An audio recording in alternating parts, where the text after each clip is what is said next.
strongly by one of the NSAS protesters that we don't have a leader.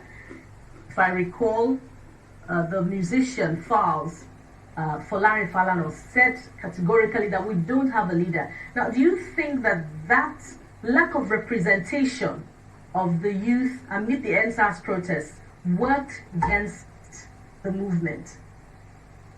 Well, the thing is that they didn't have the traditional kind of leadership, and they carried out the movement.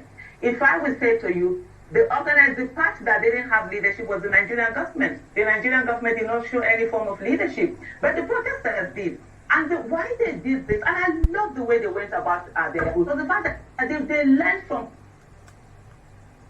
Nigeria and how people were hijacked it. Some people who came in as leaders hijacked it, from the fact that you have people that will be targeted and all of that. And they decided they were going to have this unique kind of movement where there's no one person who is a leader, but they have team and they worked across the nation. And you could say right from the beginning, it didn't work against them. Let's not forget that brutality was unleashed on youth of Nigeria who came out peacefully to demonstrate and have peaceful protest that they were being killed, and then government ended up killing them.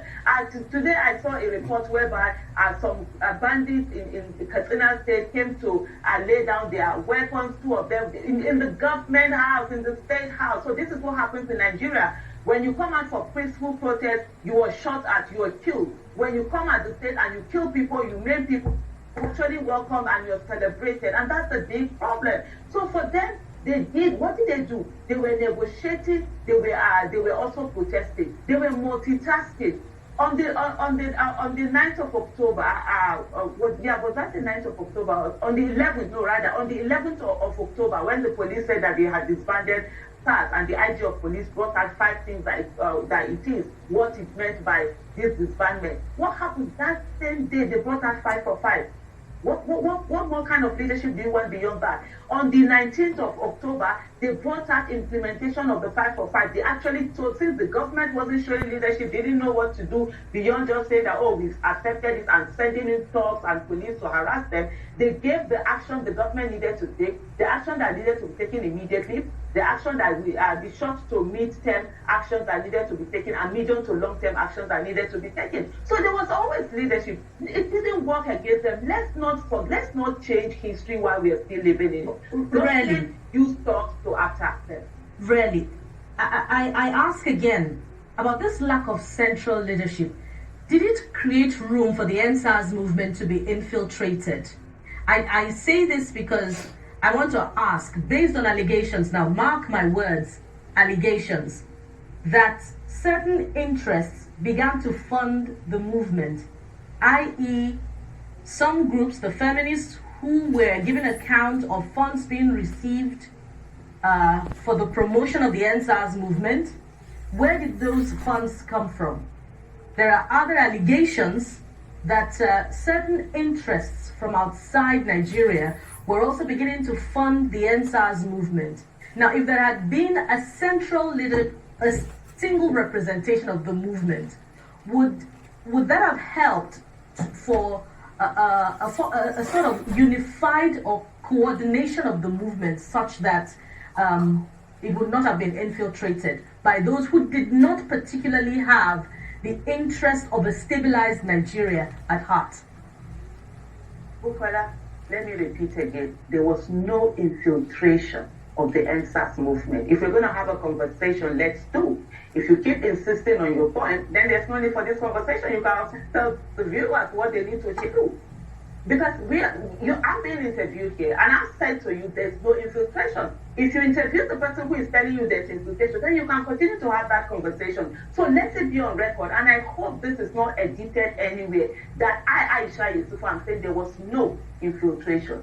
And going back to the issue of, there were funds from Nigerians who were concerned and came together to donate money. It's called crowdfunding. And if you notice, most times today, if you go on Twitter right now, I think there are about, you will find over 10 cases where people are begging for crowdfunding for health. So this is not the first time Nigeria have been doing it. Government failed to provide healthcare services, and then people cry for help, and then money is brought out. So when people also were being killed, and there was protest, there was need for there to be resources, Nigerians rallied together again and contributed that money. So that is where that came from. And Feminist Coalition is this organization that decided to put this the funds together, help out with the protest and everything. So I'm still saying to you, it's not the traditional leadership that you expect to have, but this is different. We are in a new generation where technology matters, where people don't have to be in the same room to get things being done, when they can deploy a lot of things. And you saw that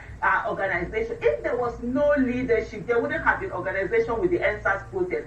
You saw how they were able to, they took care of welfare, logistics, security. Police refused to even give them security. Police were watching while hoodlums were even directing the hoodlums on how to hit them, where to first of all take the cameras away and all of that. But at one time, hospitals were refusing to accept protesters who were injured. They had to look for, and people rallied round. Like I said to you before, this is a protest for survival. It's not even what it's still, the protests are still on, they're still ongoing. It's a protest for survival, and people have felt the brutality of police. The thing is that Nigerians want to make all sorts of theories and whatever. But you know what I always say to Nigerians? Yesterday's victims were once survivors. Today's victims were yesterday's survivors.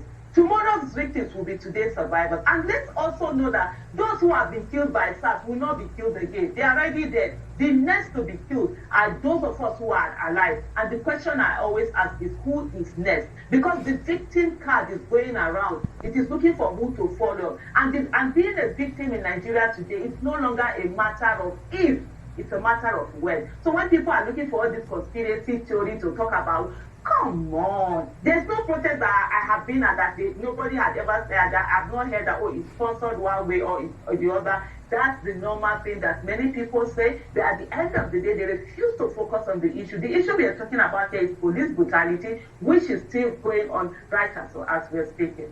There are reports that activists in the NSAS movement are being threatened. You have also said that they're calling for your arrest. Muslims particularly want you to be arrested because of your voice in the NSAS movement. Modupe Odele, a lawyer also who arranged legal defense for protesters, has had her international passport confiscated.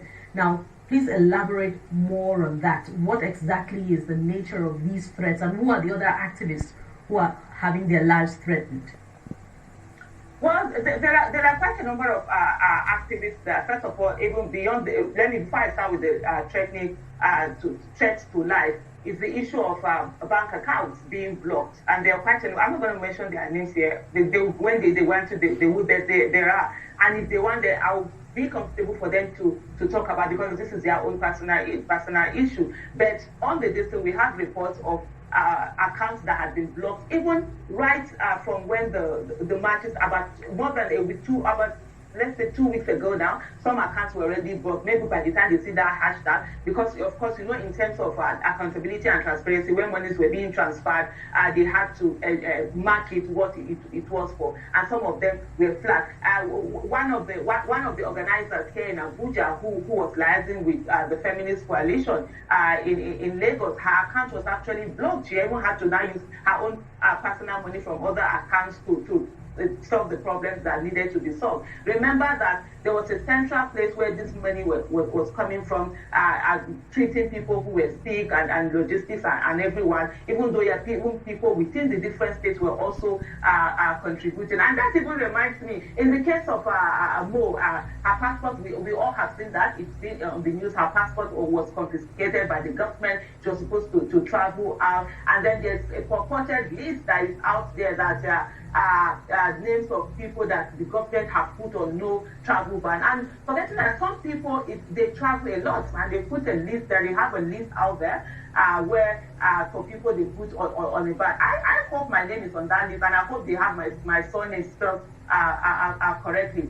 Then coming back to the threat on life, I will use myself. I've been threatened. They've been called for me to be killed, that I'm not a Muslim, I'm an infidel, I hate Islam, I'm a gay rights activist. And then ironically, of course, the gay rights the gay people say that I'm homophobic. But the thing about me that I love is the fact that, look, they finally realized what I have on my Twitter page, where my mom says, in my court, nobody wins. I don't have loyalty to anybody. I have loyalty to the truth. And I'm going to say it. Whatever you think, and I don't bow to emotional blackmail, neither do I bow to bullying. And for those who want to kill me, please feel free. I'm 46. I'm going to be 47 in December. You think every day I live my life to the fullest. Every day I speak the way I want to talk. Every day I call out injustice. Every day I call out tyranny. And there's no office in this country that will not look you in the eye and tell you the truth. That for me is what life is all about.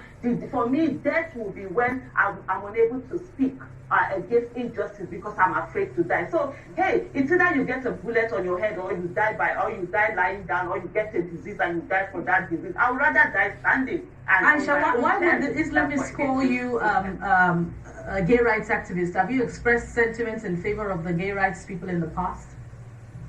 Oh, for me, everybody has their fundamental human rights, and everybody has a right to do what they want to do. My religion is haram for that, but that's my religion, that's my belief. For other people, it's not, and then they're welcome to it. It's their life. It's just the way I wear hijab. I always say to people, the right I have to wear hijab is the right another person has to wear mini or not wear anything at all. And so for me, I'm not bothered. Anybody's sexual preference is their personal business, just like mine too. It's my personal business, and it's nobody else's business. And I've always thought about the fact that, sometimes when we're talking about the North, I look at it and say, I was 10 years old when I first saw a same-sex marriage. And I saw it in Kano. And it was no big deal. Nobody bothered. But I think there's this hypocrisy where people are trying to hide their history and say that things didn't happen, that is from the West. And I've also said to the West, why do they think that because they have passed a law in their country, then it has to be passed everywhere else? For example, in Nigeria and most parts of Africa, polygamy is allowed. There are other places where polyandry is allowed, where a woman can marry more than one husband, and places where men can marry more than one wife. But when you come to the West, they don't allow it. It's still a crime in most of the Western countries. It's bigger than that. Is anybody going down to tell them that they must enforce that? And I said, for me, it's all about let people be, let people live their lives. Like I said earlier, I was 10 years old when I first saw men marrying each other. They have their weddings, they do big weddings. They call them Endowdu. And that's lesbians in the North. And then I have seen all of this hypocrisy where, they are coming out, as many people are coming out to say that, they didn't know about homosexuality, as if it's the West that is trying to pull them. Like, no, it's always been part of the culture. Okay, so what direction is the threat to your life coming from? Can you name names?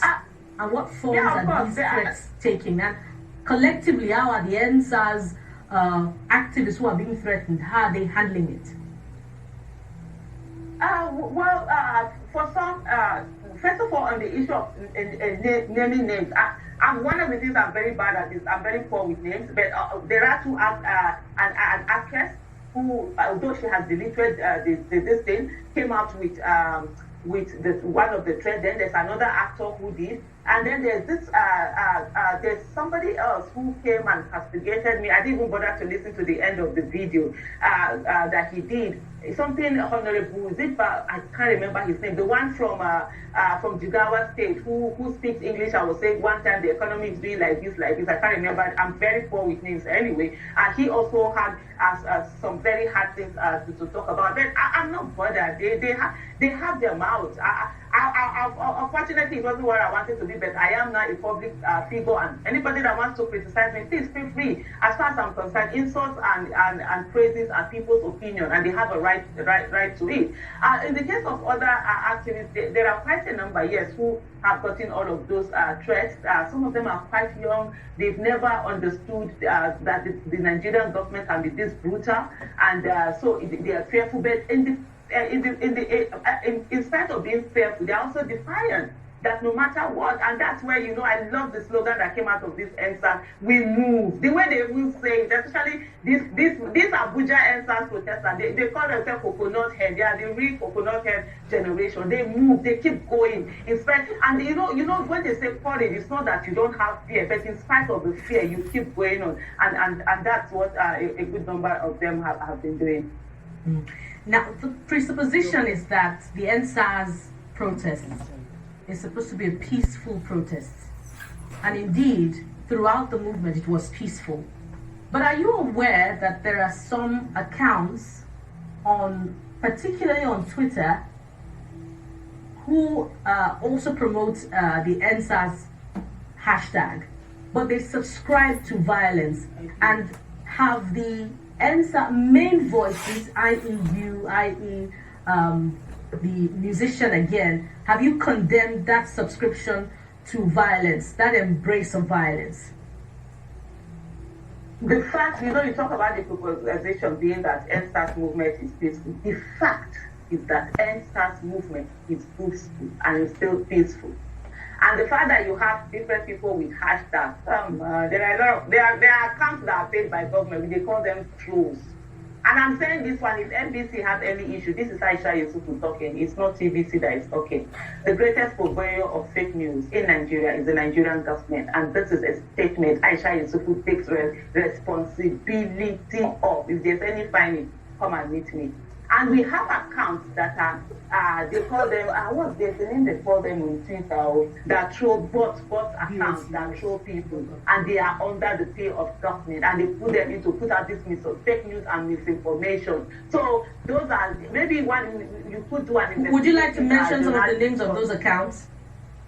Honestly, I don't keep the names on my head. Like I told you earlier, I'm the kind of person that they'll finish insulting me in the morning, in the afternoon. I don't even remember I don't even remember what that name is. But there are quite a number of them. If you come under my timeline, you will see quite a number of them that do that. It's one of the things that is done around the world where government are getting this account and doing all of that. The NSAS movement has never been about violence, and they have shown it. It's the government that has been about violence, and I wonder why Nigerians are not taking, you know, Nigeria is such a funny country. We are in an abusive relationship where we would rather lick the feet of our abusers rather than calling them out. The victims are the ones that we are not blaming rather than the perpetrator. The government is the one that unleashed their violence on NSAS protesters. And I think Nigerian citizens should call out their government. They should have the guts to call out their government, look the government in the eye and say, you are supposed to protect us, because the primary responsibility of any government is the protection of lives and properties,